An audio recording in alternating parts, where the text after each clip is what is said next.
Right now, millions of people are sleeping in tents, in national parks, in forests, in grizzly bear territory, in wolf country, in mountain lion range, and almost none of them get eaten. Now think about that for a second. You are 180 pounds of meat, completely unconscious, lying on the ground, making noise, unable to run. By every biological definition, you are the perfect prey animal. So why doesn't anything eat you? Stay till the end, because the last part of this video will completely change how you think about what is really happening in the darkness just outside your tent. Most large predators, wolves, mountain lions, leopards, hyenas, are most active between dusk and dawn. That is when they hunt. That is when they move. That is when they are hungry and looking for something to kill.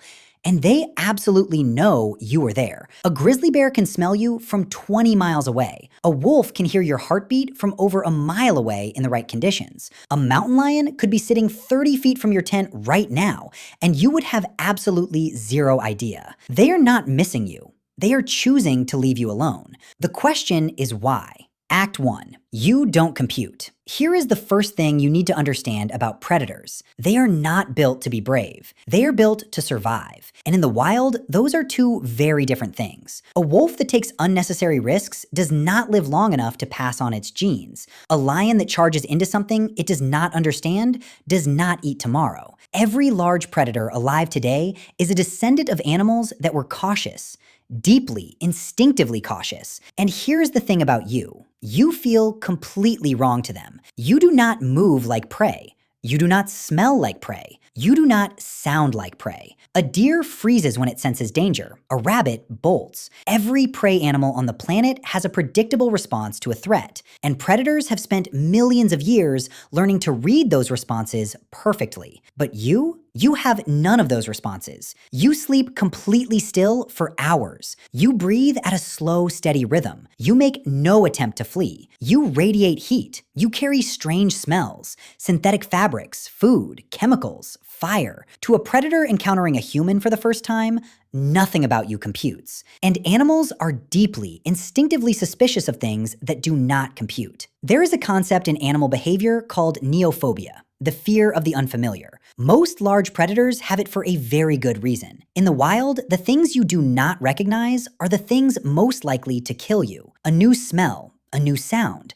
a new shape in the darkness that does not match anything in your memory. The smart move is to avoid it. Humans trigger neophobia hard. We carry fire. We carry metal. We carry synthetic materials that have never existed in nature. Even our sweat is chemically unusual compared to other mammals. To a wolf or a bear, a sleeping human in a tent does not register as food. It registers as a threat they have not figured out yet. Act 2. The lesson written in blood. But neophobia alone does not explain the full picture. Here is the deeper reason. Humans have been killing large predators for a very, very long time. Hundreds of thousands of years. We have been hunting wolves, lions, bears, and big cats since before we had written language. We have driven multiple apex predators completely to extinction. The dire wolf, the cave lion, the American cheetah, gone, largely because of us. The predators that are still here learned, generation by generation, that humans are dangerous. Not just physically dangerous, unpredictably dangerous. A sleeping deer is still a deer. A sleeping human could have a spear in its hand. And the data backs this up. In areas where large predators have had consistent contact with humans for generations, they give humans a wide berth. In areas where animals have had no human contact at all, they are actually more curious and less afraid.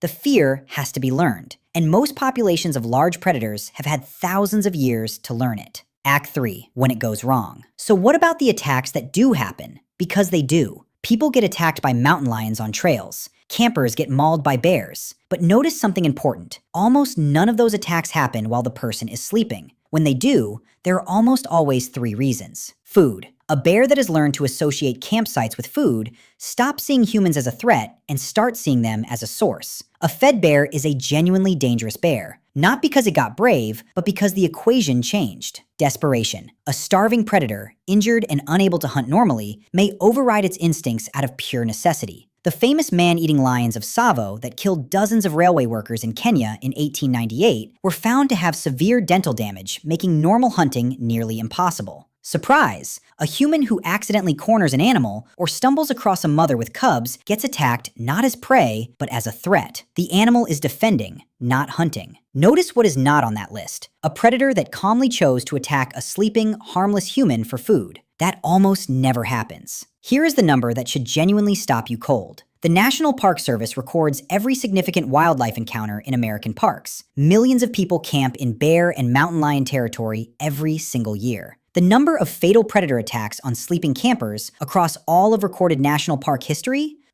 Effectively zero. You are statistically more likely to be struck by lightning inside the park than to be attacked by a predator while you sleep in it. The fear and the reality are so far apart, it is almost hard to believe. So the next time you are lying awake in a tent, listening to something move through the trees outside, trying to decide if you should be afraid, here is what is actually happening. Whatever is out there knows you are there. It smelled you hours ago. It heard you settle in. It has been aware of your breathing the entire time. And it is choosing to keep its distance. Not because it cannot reach you, but because somewhere deep in the wiring of every large predator still alive on this planet, there is a lesson passed down through thousands of generations. Humans are not prey. Humans are something else entirely. Sleep well.